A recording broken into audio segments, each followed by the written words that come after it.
And that wouldn't be influenced by whether you see that as a literal story or a legendary myth in the Old Testament. That's the same. It's important to understand in this case that nobody reading the Jonah story about this man being swallowed by a fish and then belched out and going and prophesying to Nineveh would infer from that the resurrection of Jesus. It's only in hindsight that the disciples could reinterpret it in light of Jesus' resurrection by having come to believe that Jesus was risen.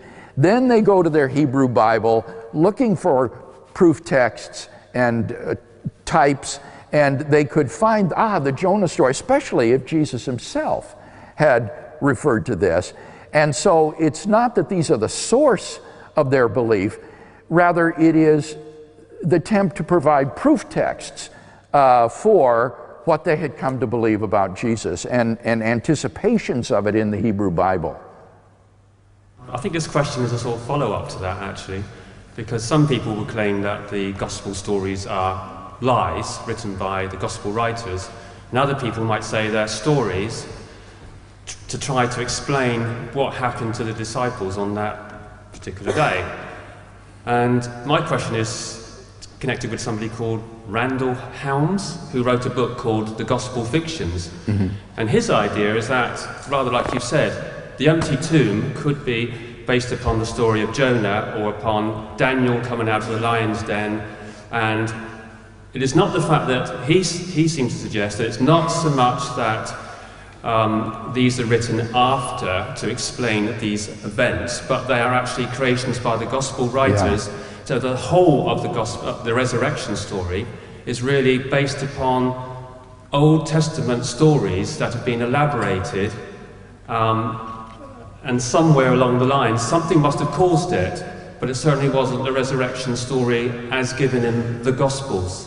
Yeah. I wondered if you could comment on this, Randall Helms. Sure. You probably know him. I think that this is trying to repeat with Jewish texts the same disastrous mistake that scholars in the late 19th, early 20th century tried to do with pagan texts.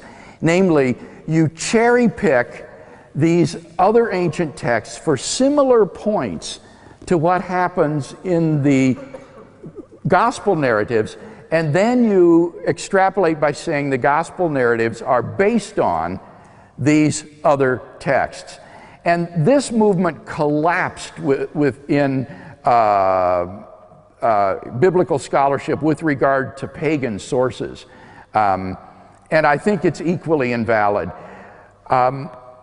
Let me give you an illustration. The point is that you can cherry pick similarities for almost any story that you want to and find similarities and parallels. For example, here in Southampton, I think people would probably know about that incredible maritime tragedy that occurred about 100 years ago when this huge passenger ship, which had been called and touted as unsinkable on a cold April night in the North Atlantic, about 200 miles off of Newfoundland, struck an iceberg and sank.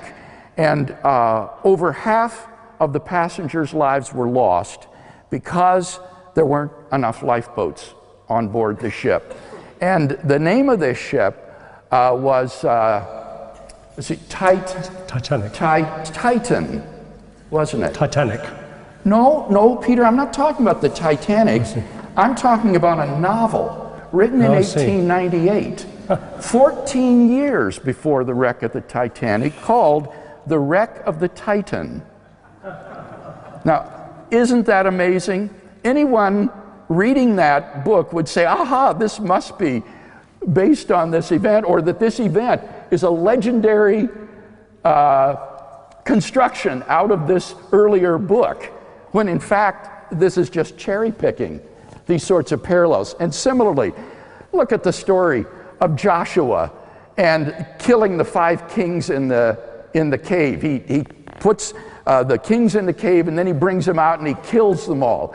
Is that supposed to be the source of the story of the empty tomb? They're utterly dissimilar, it seems to me. Mark has no mention of Jesus being the king. The absence of titles is conspicuous. There isn't anything in Mark about the guard who slays the people. The fact is that this is just cherry-picked, a couple of similarities, like the kings being in a cave and the stones being put over the entrance to keep them in there before they drag him out and kill him. Or the same with Daniel and the lion's den. The story isn't at all similar to the empty tomb, except that there's a stone over the lion's den and the king comes in the morning and opens the stone to see if Daniel is alive. The point is, you can cherry pick these kind of similarities with anything.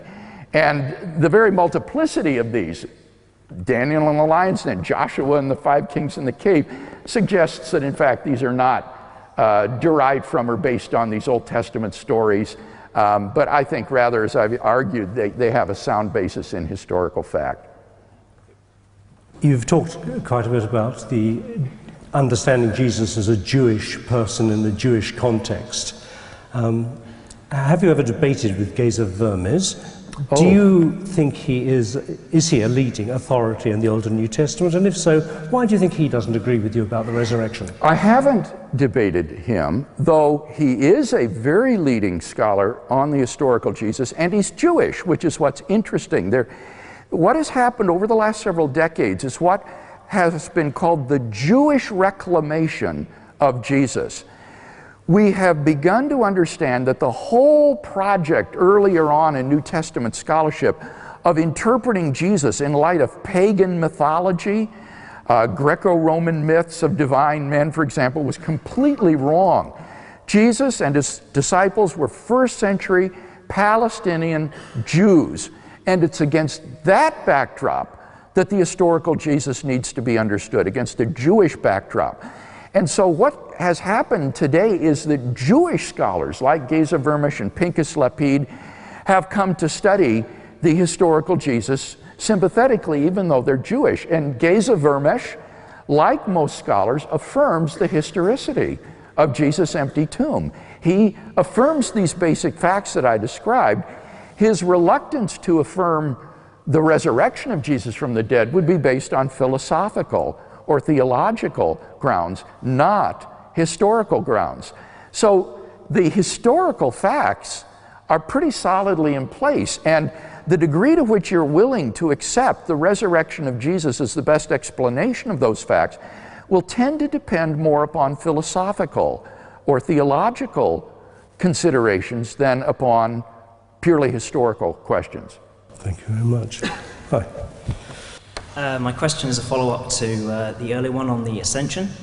I'm sure you would agree that the ascension is an important conclusion to the resurrection, because obviously then it deals with where did Jesus go afterwards. But the Markian account, the end of it, is only found in later manuscripts. Right. And Matthew and John's Gospel don't record the ascension. And surely this would call into question the historicity of that event, leaving us with the question of where did Jesus go next?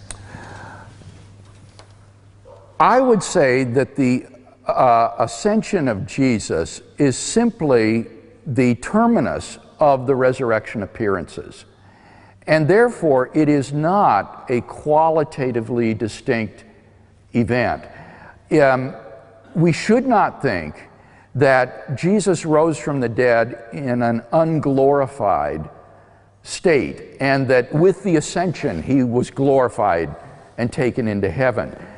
In the New Testament, Jesus rises glorified from the grave. He has a supernatural resurrection body, immortal, incorruptible, and so forth, when he emerges from the tomb.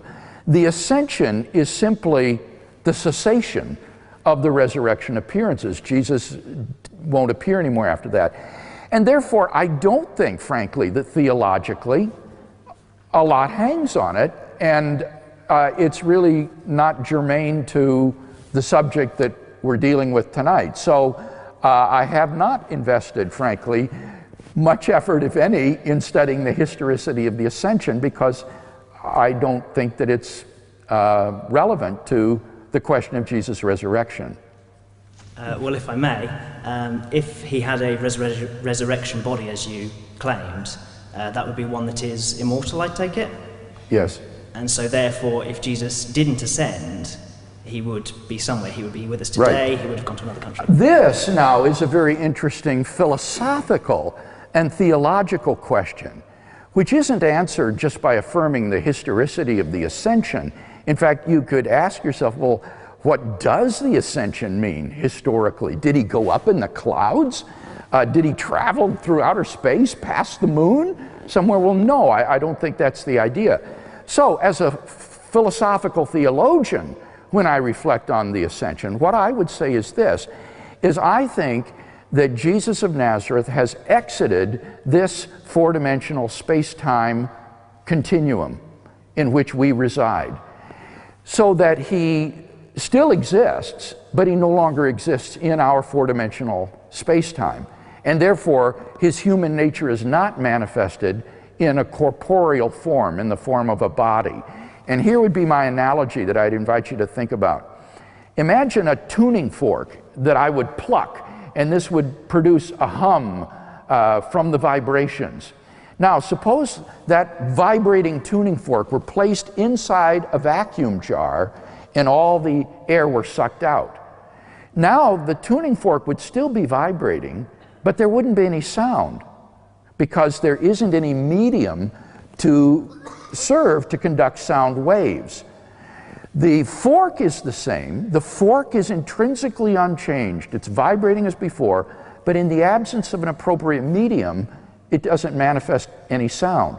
Similarly, I would say Jesus still has a human nature, but he is not in four-dimensional space-time, and therefore that human nature doesn't manifest itself as a body, just as the vibrating tuning fork doesn't manifest any sound if it's not in the right medium. What the Christian hope is that Jesus will someday re-enter this four-dimensional space-time manifold, and we call that the second coming of Christ. And when he does so, his human nature will again manifest itself in a bodily form. So that would be what I would construe to be the theological significance of the ascension and how I would understand it.